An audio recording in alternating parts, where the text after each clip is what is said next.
Oke anak-anak, kita langsung saja menuju pembahasan inti materi pembelajaran pada hari ini. Ya Pak. Sebelumnya sudah saya share ya e-book tentang kerjasama ekonomi internasional. Itu penulisnya teman saya dulu waktu kuliah, Robert. Bisa dibaca. Oke. Apa yang terlintas di pikiran kalian mengenai kerjasama ekonomi internasional? Ekspor impor Pak. Ekspor impor. Penyelundupan Pak. Penyelundupan. Apa lagi? Saya perdagangan antar negara Pak. Perdagangan antar negara. Oke, bagus kalian semua. Semua termasuk. Tapi sebelum kita lebih lanjut membahas mengenai ekonomi internasional, perlu kalian ketahui bahwasanya setiap negara pasti akan membutuhkan yang namanya kerjasama internasional dengan berbagai negara. Setiap negara, meskipun negara itu memiliki sumber daya yang luas, teknologi yang modern, tetapi negara tersebut tidak akan bisa hidup dengan mandiri tanpa bantuan dari negara lain. Semakin canggih peradaban dari negara tersebut, maka tingkat ketergantungan pun akan semakin tinggi ke negara lainnya. Oke, selanjutnya, apa itu kerjasama ekonomi internasional? Kita akan membahas kerjasama ekonomi internasional. Tapi sebelum itu, kita membahas terlebih dahulu apa itu kerjasama ekonomi internasional. Yang pertama, yakni kerjasama internasional. Kelihatan ya, perwainya? Kelihatan Pak. Ya, yang pertama kerjasama ekonomi internasional merupakan kerjasama yang dilakukan oleh suatu negara dengan negara yang lain, atau bisa satu negara atau dua negara, tiga negara, empat negara hingga lebih. Yang kedua, yakni kerjasama ekonomi internasional. Kerjasama ini merupakan kerjasama beberapa negara juga yang saling menguntungkan tentunya pada bidang ekonomi. Pada saat ini Indonesia melakukan ekonomi internasional menggunakan politik bebas aktif. Bebas yang dimaksud merupakan bebas berdagang dengan siapa saja tanpa ada ikatan dan tanpa ada paksaan, dan aktif untuk menjaga perdamaian serta kedamaian dunia. Setelah kalian mengetahui pengertian mengenai kerjasama internasional dan kerjasama ekonomi internasional, kita akan membahas mengenai tujuan kerjasama ekonomi internasional. Setiap negara apabila ingin sukses dalam kerjasama internasional, maka harus didasari dengan rasa saling membantu, rasa kepedulian. Nah, apabila kerjasama internasional ekonomi ini ingin dicapai dengan sukses, maka tentunya setiap anggota harus mengetahui tujuan-tujuan yang ada di dalamnya. Agar kerjasama ekonomi internasional ini lancar, tentunya harus dukungan antara negara satu dengan negara yang lainnya. Tentunya kerjasama ini harus disertai dengan adanya keuntungan. Ya. Secara detail tujuan kerjasama ekonomi internasional ada beberapa. Yang pertama, yakni mencukupi kebutuhan di dalam negeri. Dengan melakukan kerjasama internasional, maka bisa tercapainya kebutuhan di dalam negeri tersebut. Setiap negara memiliki kelebihan dan juga kekurangan sumber daya alamnya masing-masing. Setiap negara yang memiliki kelebihan bisa mengekspor sumber daya alamnya kepada setiap negara, agar setiap negara bisa rata memiliki sumber daya tersebut. Yang kedua, yakni meningkatkan produktivitas di dalam negeri. Dengan tercapainya kebutuhan yang ada di dalam negeri, maka produktivitas di dalam negeri pun akan meningkat. Yang ketiga, yakni memperluas lapangan pekerjaan. Dengan tercapainya bahan pokok produksi, maka kita bisa membuat lapangan pekerjaan baru, dan secara langsung kita bisa mendongkrak perekonomian negara tersebut. Tetapi di dalam lapangan pekerjaan ini kita juga harus memperhatikan faktor sumber daya manusianya. Apabila sumber daya manusia yang ada di dalam pekerjaan tersebut kurang bagus, maka yang dihasilkan juga kurang bagus, dan tentunya akan berpengaruh kepada perekonomian baik di negara itu sendiri maupun negara yang lainnya. Yang selanjutnya yakni meningkatkan pendapatan negara melalui ekspor. Nah, ekspor yang dimaksud di sini yakni apabila harga barang di negara lain mengalami kenaikan, maka kita bisa menjual barang yang ada di dalam negeri ke luar negeri tersebut. Selanjutnya yakni memperkuat masa persahabatan. Selain adanya tujuan-tujuan di atas, juga dengan adanya kerjasama ekonomi internasional ini bisa mempererat hubungan antar negara ke negara lainnya. Oke, dari tujuan-tujuan dan juga pengertian kerjasama ekonomi internasional di sini, apa ada yang ditanyakan atau kurang dipahami? Belum kita lanjut? Saya ingin bertanya Pak. Ya, silakan. Tadi Bapak sebutkan kalau dalam kerjasama itu harus ada keuntungan. Kalau misalnya ada rugi itu gimana Pak? Baik, pertanyaan yang cukup menarik. Pastinya di dalam suatu kerjasama itu adanya kerugian dan juga keuntungan. Apabila kerjasama tersebut mengalami kerugian, tapi kerugian tersebut melebihi keuntungannya, maka dari kedua belah pihak atau beberapa pihak tersebut mencari solusi untuk meningkatkan keuntungan yang ada.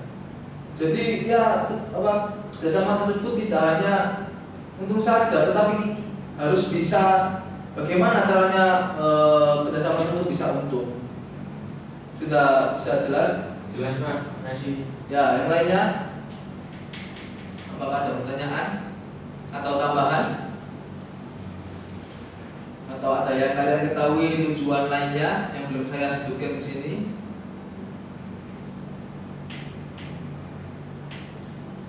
Jika tidak ada, kita akan lanjut pada pembahasan selanjutnya, yakni membahas mengenai bentuk-bentuk kerjasama ekonomi internasional. Ada yang tahu bentuk-bentuknya apa saja?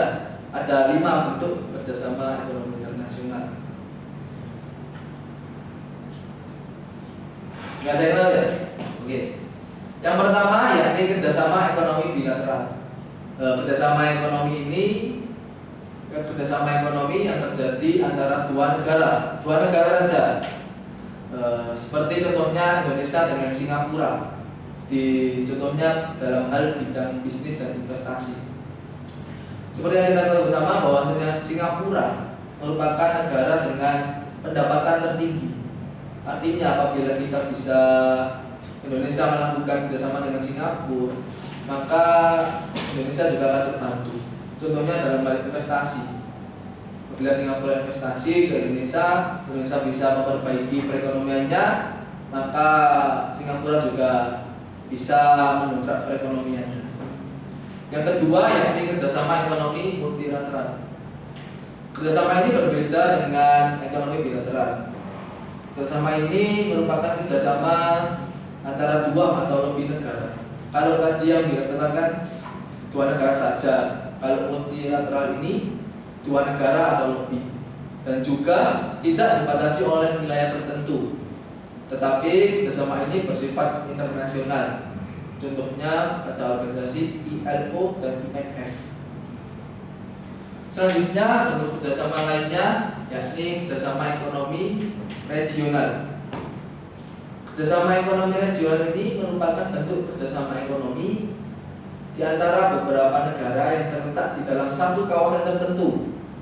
Jadi kerjasama ini dari negara-negara dengan kawasan tertentu. Contohnya kerjasama ekonomi yakni ASEAN, AFTA, dan APEC. Selanjutnya ada kerjasama ekonomi antar regional, di mana kerjasama ini merupakan kembangan dari kerjasama ekonomi antar regional tadi. Kalau kerjasama ekonomi antar regional ini merupakan kerjasama antara 2 atau lebih lembaga-lembaga ekonomi regional, seperti halnya ASEAN dengan Uni Eropa.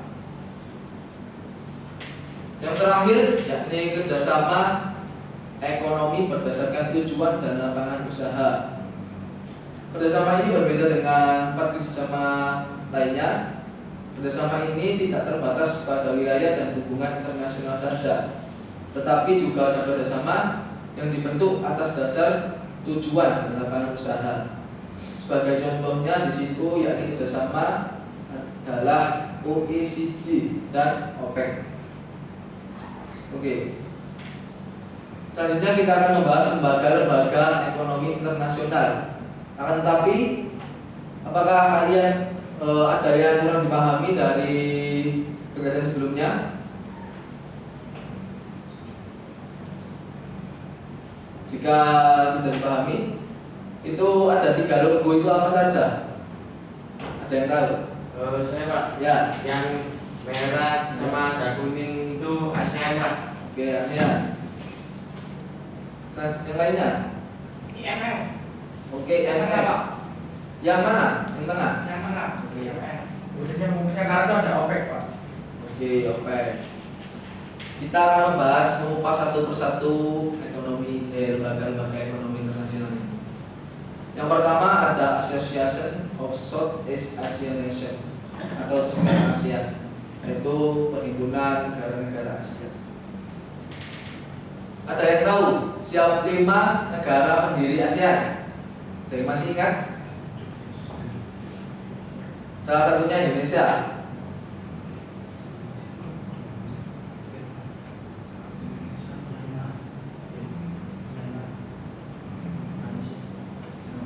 Sebutkan saja, tidak apa-apa. Apa saja? 5 negara pendiri ASEAN. Gak ada yang tahu? Saya yang tahu cuma dikit Pak. Ya, nggak apa-apa. Yang saya tahu Indonesia, Ya, terus Singapura, ya, Malaysia Pak. Sudah ya. tiga ya saya Indonesia kurang 2. Gak ada yang tahu?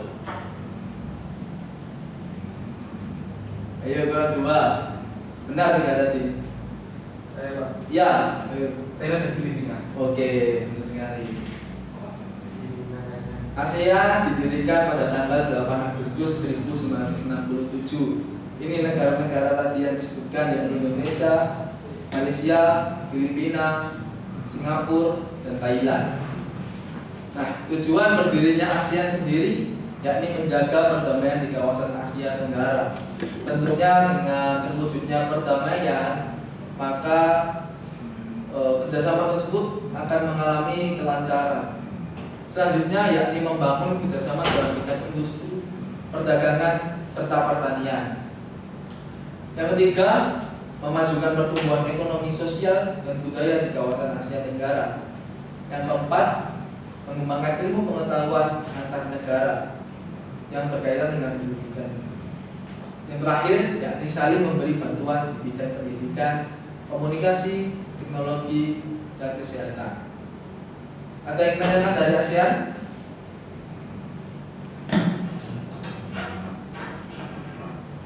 Jika tidak ada, kita akan lanjut pada lembaga berikutnya, yakni lembaga IMF atau Lembaga Keuangan Internasional, di mana lembaga ini didirikan pada tanggal 27 Desember 1945, tepatnya beberapa bulan setelah Indonesia kemerdekaan.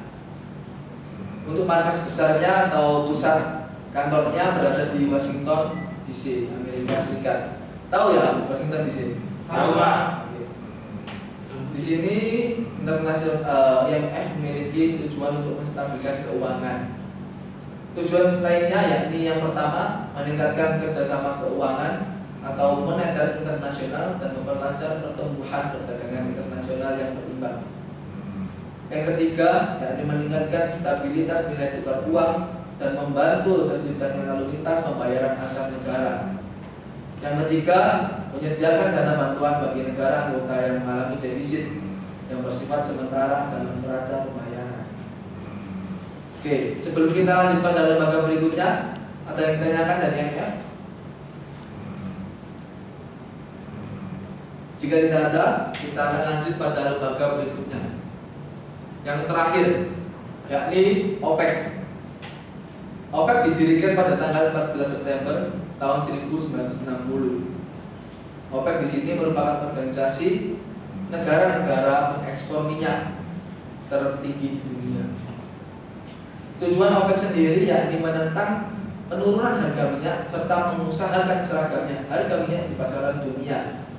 Jadi didirikannya OPEC ini OPEC telah beberapa kali menaikkan harga minyak bumi.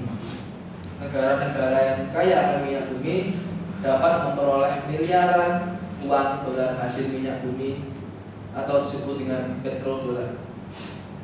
Oke, dari penjelasan OPEC ini apakah ada yang ditanyakan?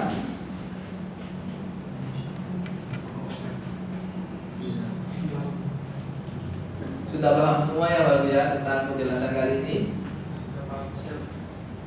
Oke.